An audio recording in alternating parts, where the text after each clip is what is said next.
All right, 4 weeks out, I'm going to take you through a day in the life here. I'm showing you the supplements I take first thing in the morning. This is Cellucor Super HD. It's kind of a pre-workout, has a bunch of caffeine in it, and it's also a thermogenic fat burner and a metabolism booster. It has things like green tea extract in it, even some red chili pepper. It's got a little spice to it if you don't shake it up well enough, but it's delicious and it makes me super focused for my morning workout. And this here is acidophilus, which helps replenish the normal bacteria in your intestines, in your gut. I like to take it first thing in the morning before I have any food in my stomach. Here I'm showing you the heart rate monitor I use, which is the Polar chest strap that just connects with an app on my phone. It's super easy, no fuss. It's the cheapest one they have. It's $50 compared to the watches, which are about $60 to $100. Little ab check action while I put it on. But I like to be able to check what percentage of my max heart rate I'm in while I'm working out. All right, so I'm finally about to get on the road, and I've packed some food because I'm gonna be gone for about 6 hours. So I've got some protein oatmeal with zucchini and peanut butter and ricotta cheese. It's fully loaded. Got some fruit, some yogurt, some stevia packets because I heard there's gonna be coffee, and Quest bars. Got some sliced cucumber and a ham and cheese sandwich. Also, I have my date designer so I can take notes. I love this thing. And some BCAAs and a lot of water. And my little lunchbox that says Shewolf on it. Alright, so I took some footage of my snowy drive. Yes, this is spring in New England. My drive through Boston and Cape Cod to the seminar, and I'll give a secret to success narration over top of it.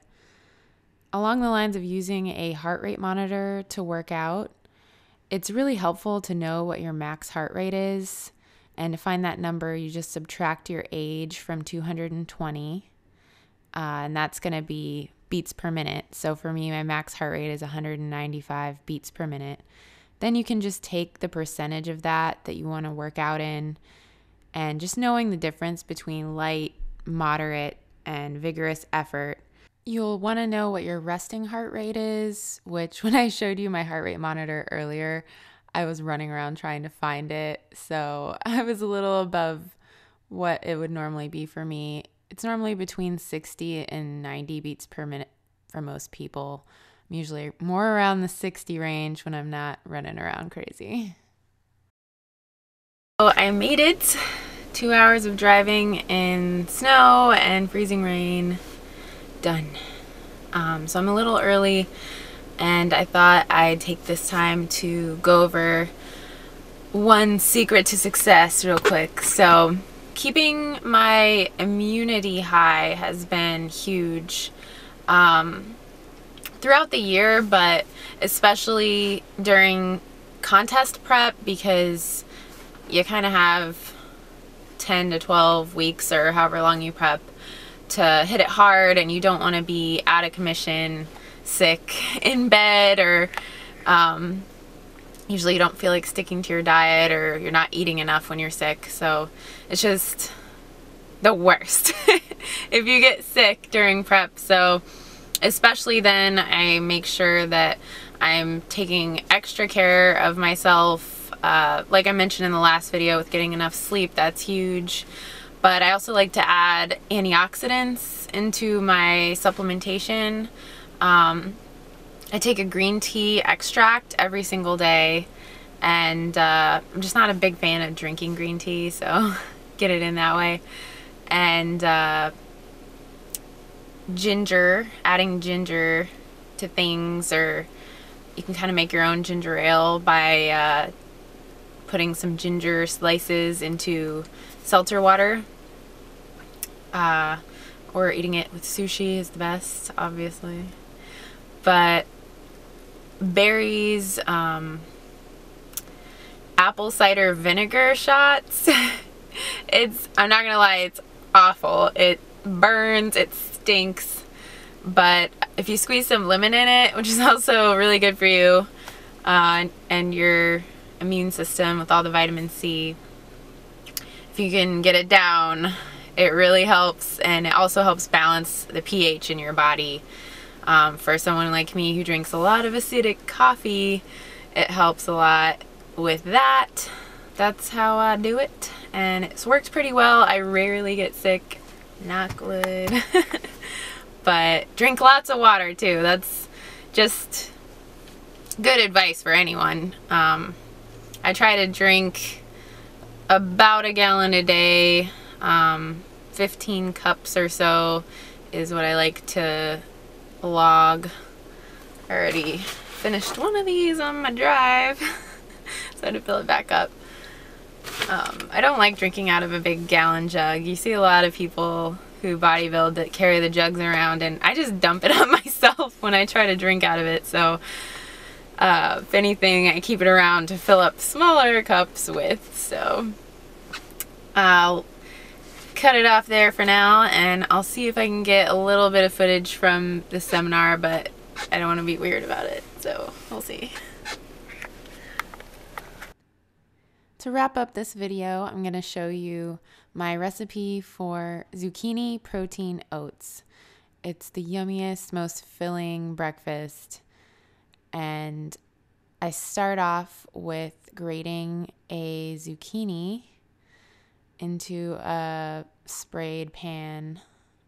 Use as much zucchini as you want. It really doesn't add flavor. I don't know if you're familiar with or eat zucchini very often. I used to never eat it, but it's kind of like a cucumber, but even less flavor, so it really just adds that volume. I also sprinkle some Himalayan sea salt. I love sea salt so much. It's true that it makes everything taste better. It opens up your palate and makes flavors extra awesome. I add about a half a cup of water to start, and I just kind of add more as needed. And I use 1/3 a cup of old-fashioned oats. So what you're going to do once you have the water, the zucchini, the salt, and oats is mix it up and let it simmer for 5 minutes. 5. After the 5 minutes, they should be looking a lot more fluffy. And sometimes I add this, sometimes I don't, but here I'm adding 1/3 of a cup of egg beaters, egg whites. And after you add the egg whites, you want to move the oats around constantly so you don't get big chunks of scrambled egg. But if you keep it moving in the pan, it mixes in really well, and you can barely tell there's eggs in it. It just adds more protein. And I add a scoop of protein powder.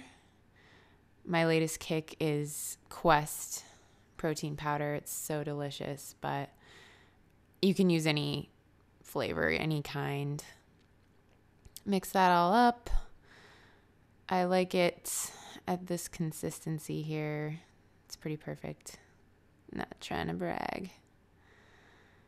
And to top it off, if I have room in my macros, I like to add 2 tablespoons of peanut or almond butter.